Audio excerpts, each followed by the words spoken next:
अस्सलाम वालेकुम। कहते हैं कि इंसान की तन्हाई का सबसे बेहतरीन दोस्त किताबें होती हैं, तो आपको किताबों से दोस्ती कर लेनी चाहिए। तो मैंने भी कर ली हुई है। लेकिन जब मैं स्टार्टिंग में किताबें पढ़ने वाली थी तो मुझे समझ नहीं आ रहा था कि मैं कौन सी किताब पढूं। तो फिर मैंने लोगों से रिकमेंडेशन मांगी। बहुत सी दुनिया ने मुझे रेकमेंड किया कि तुम जन्नत के पत्ते पढ़ो। तो फिर मैंने इसको टिकटॉक किया। वहाँ वो तो भरा हुआ था, लड़के लड़कियाँ सब इसके बारे में रिव्यूज़ दे रहे थे और कमाल का रिव्यूज़ दे रहे थे। तो मुझे लगा कि ये शायद कुछ ऐसा है जो मैंने मिस कर दिया है, तो मुझे इसको पढ़ना चाहिए। फिर मैंने इसको ऑर्डर किया, जन्नत के पत्ते बाय निम्रा अहमद। बेसिकली अगर आप इसको गूगल करें या कुछ भी, तो वो प्रॉपर शो करता है हर जगह पे। जो थीम इसका आता है वो यही आता है कि ये एक स्टोरी है या नाम की लड़की की जो पाकिस्तान में थी, और उसको तुर्की में एक्सचेंज प्रोग्राम मिलता है, और वो उस प्रोग्राम के थ्रू एक्सचेंज प्रोग्राम में तुर्की जाती है, जहाँ पे वो मिलती है जहां सिकंदर से जो कि वो मिलती है जहां सिकंदर से, जो कि बेसिकली उसके फूफो का बेटा होता है। ओके, यहाँ अंडरस्टूड। लेकिन ये किताब मैं किसी को रेकमेंड नहीं करूँगी। इसके सारे के सारे किरदार इतने इमेजिनरी है, स्पेशली ये जहान सिकंदर। भाई इतना परफेक्ट, ये रोग नंबर है, ऐसा कुछ नहीं होता। जितने भी लोगों ने, मैंने इसको देखा है, इसके रिव्यूज़ देखे हैं, किसी एक बंदे ने भी ऐसा रिव्यू नहीं दिया जो मैं देने वाली हूँ। क्योंकि मैं बताना चाहती हूँ कि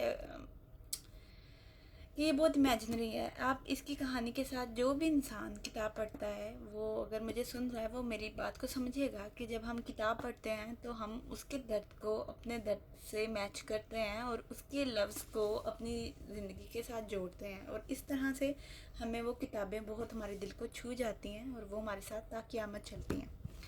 लेकिन अगर एक किताब के किरदार सच ना हो और आपको पढ़ते हुए एहसास हो कि भाई ये क्या हो रहा है, ऐसा नहीं होता, तो आप उसके दर्द को खुद के साथ मैच नहीं कर पा रहे हो। और अगर आप खुद के साथ मैच नहीं कर रहे हो, तो राइटर ने जितनी मर्जी कोशिश की है कि वो इस किताब के तहत आपको खुदा से कनेक्ट करे, आप खुद को उस खुदा से कनेक्ट नहीं कर पाओगे, क्योंकि आप कहानी की नोयत ही नहीं समझ पा रहे हो, आप लड़की का दर्द नहीं समझ पा रहे हो, तो आप कनेक्ट कैसे करोगे।